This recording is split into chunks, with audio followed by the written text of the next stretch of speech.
Alhamdulillah, alhamdulillahilladzi faddala baina syuhuri wal ayyam faja'ala syahra asyura min afdaliha wa fadluhu qad sya'a bainal anam wa faddala yawma asyura ala jami'i ayyami wa ja'ala li aqdi ayyami syahri wasitatin nizam fasubhanahu min ilahin ikhtassa bit tafdil wat tashrifi ma sya'a min azminatin wa amkinah li asrarin wa hikamin azam. Nahmaduhu wa nashkuruhu ala mawahibil jisam wa ashhadu an la ilaha illallah la syarikalah wa ashhadu anna muhammadar rasulullah abduhu wa rasuluh. Allahumma shalli wa sallim ala abdika wa rasulika Muhammadin wa ala alihi wa ashabihil a'immatil a'lam wa masyabihil dhulam, amma ba'du. Faya ayuhan nas ittaqullaha ta'ala wa'lamu annakum qad istaqbaltum aman jadid wa syahran mufaddalan hamidah. Hadirin sidang Jumat yang dirahmati Allah, hari Minggu kemarin kita sudah memasuki tanggal 1 Muharram atau permulaan bulan Hijriah. Kita tahu permulaan Hijriah atau penanggalan Hijriah ini ditetapkan atau diresmikan pada masa Khalifah Sayyidina Umar sekitar tahun 622 Masehi. Meskipun Rasulullah SAW hijrah pada bulan Rabiul Awal, tapi Sayyidina Umar menetapkan awal tahun Hijriah adalah bulan Muharram, bukan bulan Rabiul Awal. Bulan Rabiul Awal ini adalah bulan yang oleh Allah sudah ditetapkan sejak Allah menciptakan langit dan bumi sebagai bulan yang mulia. Dalam Quran surat At-Taubah ayat 36 dikatakan, inna iddatash syuhuri 'indallahi 12 syahran fi kitabillahi yauma khalaqas samawati wal ard minha arba'atu hurum.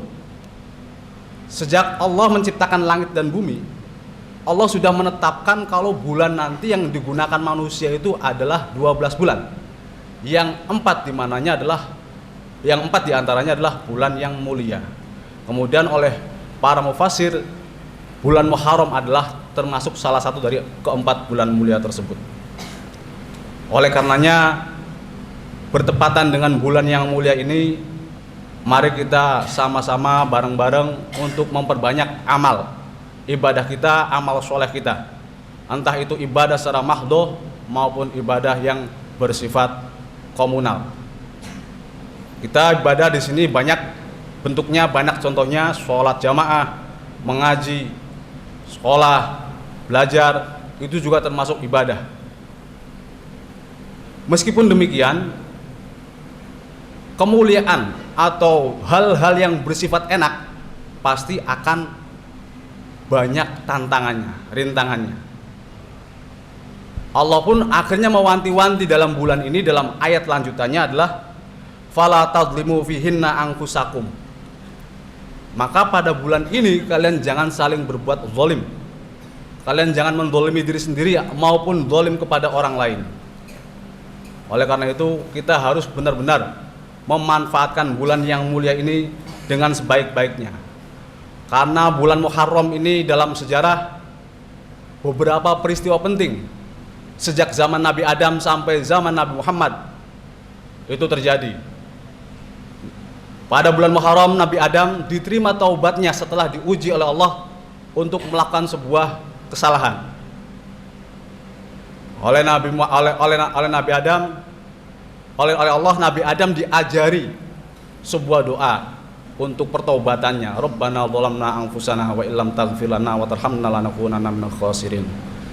Kemudian bulan Muharram juga adalah bulan diselamatkannya Nabi Nuh ketika bahtera yang Allah timpakan kepada kaumnya, ketika banjir besar melanda kaumnya dengan menaiki perahu besar. Entah ini banjir tersebut, air bah tersebut benar-benar satu dunia, satu bumi, ataukah hanya wilayah sekitar Nabi Nuh hidup. Kemudian pada bulan Muharram juga Nabi Ibrahim diselamatkan oleh api yang dinyalakan oleh Raja Namrud. Oleh Allah api tersebut menjadi bardan wa salaman ala Ibrahim. Kemudian di bulan Muharram juga Nabi Musa diselamatkan oleh Allah dari kejaran Fir'aun.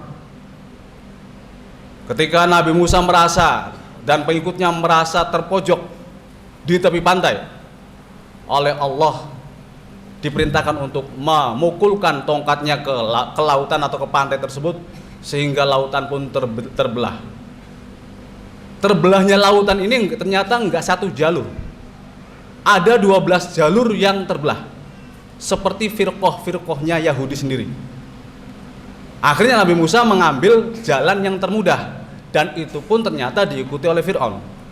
Tetapi dengan kuasa Allah, ketika Nabi Musa dan para pengikutnya sudah ke seberang ke daerah Sinai, laut yang terbelah itu menutup kembali. Dan untuk menunjukkan kuasanya Allah, jasad Fir'aun ditetapkan utuh sebagai bukti, sebagai tanda kekuasaan Allah, dan untuk pelajaran sejarah masa depan bagi umat manusia. Hadirin sidang Jumat yang dirahmati Allah,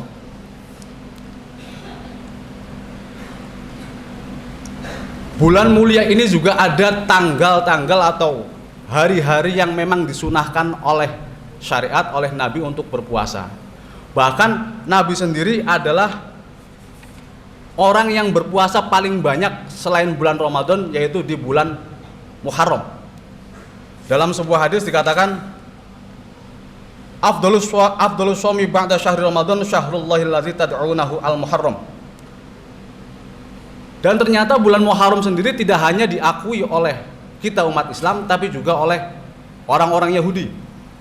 Pada suatu kesempatan Nabi pernah menjumpai orang-orang Yahudi di Madinah. Mereka ternyata sedang berpuasa. Lalu oleh Nabi ditanya, kalian berpuasa dalam rangka apa? Orang Yahudi menjawab, kami berpuasa karena mensyukuri, karena bersyukur atas diselamatkannya Nabi Musa dari kejaran Fir'aun. Oh, akhirnya Nabi pun menimpali, oh kalau begitu, apalagi kita umat Islam, orang yang paling berhak untuk memperingatinya, untuk mensyukurinya. Kemudian Nabi pun memerintahkan untuk puasa bulan Asyura. Tetapi untuk membedakan dengan orang-orang atau kaum Yahudi, Nabi pun memerintahkan puasa tanggal 9-nya, yaitu puasa Tasu'a. Nah, berarti begitu mulianya bulan Muharram ini ternyata juga tidak luput atau tidak hanya dimiliki oleh orang Islam. Orang Yahudi pun juga memilikinya atau menghormatinya. Kemudian dalam bulan Muharram atau penanggalan Hijriah ini, kita tahu dalam sejarah ketika kaum Ansor menerima kaum Muhajirin, ini mereka benar-benar sangat memuliakan, sangat menghargai orang-orang Muhajirin. Sampai-sampai dalam ayat dalam Al-Quran dikatakan, walladzina tabawwa'ud dar wal imana min qablihim yuhibbuna man hajaru ilaihim wa la yajhaduna fi sudurihim hajah mimma utu wa yu'thiruna ala anfusihim walau kana bihim khassasah. Orang-orang Muhajirin, orang-orang Ansor benar-benar menyiapkan segalanya buat orang Ansor, meskipun mereka sendiri memiliki atau mempunyai kebutuhan, memiliki hajat, tapi mereka lebih mendahulukan orang-orang Muhajirin. Pada masa perang-perang awal pertama kali, ketika Nabi mendapatkan atau umat Islam mendapatkan ghanimah atau barang jarahan, ini yang dibagi ataupun yang mendapatkan jatah barang ghanimah adalah kaum Muhajirin dulu. Kenapa?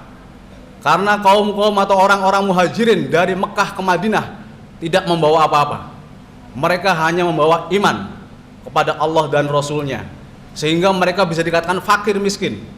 Oleh karenanya Nabi memutuskan untuk membagi ghanimah tersebut kepada para Muhajirin, dan ini juga diterima oleh Ansor. Begitu pula ketika Nabi begitu datang ke Madinah, ini mendamaikan dua suku yang ada di Madinah yang hampir ratusan tahun selalu berperang. suku Khazraj dan suku Aus. Nah, ini semua memang berkat dari hijrahnya Nabi dari Mekah ke Madinah. Meskipun nanti hijrah itu tidak hanya secara fisik. Mungkin sekarang hijrah bisa relevan kalau kita tidak memaknainya secara fisik. Dulu hijrah itu ya dari Mekah ke Madinah, dari Mekah ke Habasyah, atau hijrahnya orang-orang kabilah di sekitar Madinah ke Madinah untuk bertemu Nabi lalu belajar kemudian kembali ke sukunya, ke kabilahnya. Atau hijrahnya orang-orang Mekah yang sudah masuk Islam setelah Fathu Mekah kemudian ke Madinah untuk belajar lalu balik lagi ke Mekah. Itu hijrah secara fisik. Tapi ada lagi hijrah yang memang lebih penting dan lebih umum dan masih relevan sampai sekarang, yaitu hijrah dengan mengambil arti kata hijrah sendiri, yaitu at-tarku. Kita hijrah hajru ma nahallahu anhu. Kita hijrah, kita meninggalkan dari apa yang Allah larang. Ini adalah hijrah yang sangat relevan dan masih akan terus berlanjut sampai kiamat. Meninggalkan apa yang Allah larang. Hadirin sidang Jumat yang dirahmati Allah. Fenomena ataupun sejarah hijrah ini sebenarnya memiliki banyak sekali pelajaran bagi kita. Nabi setelah mengalami amul khuzni, setelah mengalami berbagai penderitaan selama 13 tahun di Mekah, oleh Allah diperintahkan untuk hijrah. Di situ ada pengorbanan, di situ ada pula kesabaran. Selama 13 tahun selalu disakiti, bahkan ingin dibunuh, diembargo ekonominya. Ini merupakan sebuah pengorbanan, sebuah kesabaran, dan sebuah kesetiakawanan. Bagaimana kita melihat Abu Bakar yang menemani Nabi ketika hijrah, lalu masuk ke Gua Thur. Dengan hampir tidak kuat Abu Bakar menahan semua ini, ditenangkan oleh Nabi. La tahzan innallaha ma'ana. Kebersamaan Allah, Nabi menjanjikan Allah itu akan bersama kita. Kebersamaan ini tidak hanya bersifat fisik, tapi juga bersifat atau berupa pertolongan. Oleh karena kita bisa lihat bagaimana suksesnya hijrah ini ketika Nabi sudah tiba di Mekah. Selain itu, hijrah Nabi juga enggak ujuk-ujuk langsung hijrah. Ada perencanaan, ada awalnya, mulai dari datangnya beberapa utusan dari Madinah, 17 orang, kemudian pulang lagi membawa kabar berita bahwasanya ada agama baru, ada nabi yang dijanjikan. Kemudian datang lagi 70 orang, balik lagi ke Madinah. Nah, setelah pondasi di Madinah itu juga kuat, oleh Allah baru diperintahkan untuk hijrah. Hijrah Nabi pun juga tidak rombongan seperti halnya konvoy. Semuanya diam-diam dan bertahap-tahap, tidak langsung. Berarti kita bisa mengambil hikmah dari hijrahnya Nabi adalah sebuah perencanaan atau strategi matang dalam melakukannya. Kemudian juga ada rasa optimisme. Ketika kita melakukan sesuatu tapi tanpa ada dasar optimis, pasti tidak akan berjalan, apalagi berhasil. Nabi hijrah dengan bukti tadi, ucapan Nabi untuk menenangkan Abu Bakar, itu adalah bentuk optimisme Nabi yang Allah ilhamkan, yang untuk menenangkan Abu Bakar. La tahzan innallaha ma'ana. Oleh karenanya pada bulan Muharram yang mulia ini, sekali lagi khatib mengingatkan, mari kita berlomba-lomba untuk berbuat kebaikan, beribadah sebanyak-banyaknya. Akan tetapi harus ingat, setiap kebaikan pasti ada keburukannya. Artinya kemaksiatan pun juga pasti akan merajalela. Oleh karena itu kita juga harus bisa menahan diri dari hal-hal semacam itu.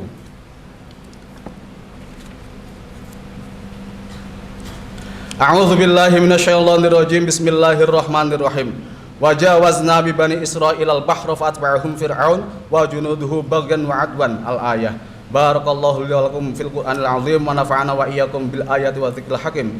Innahu ta'ala jawadun karimun malikun barrun wa ghafurur rahim.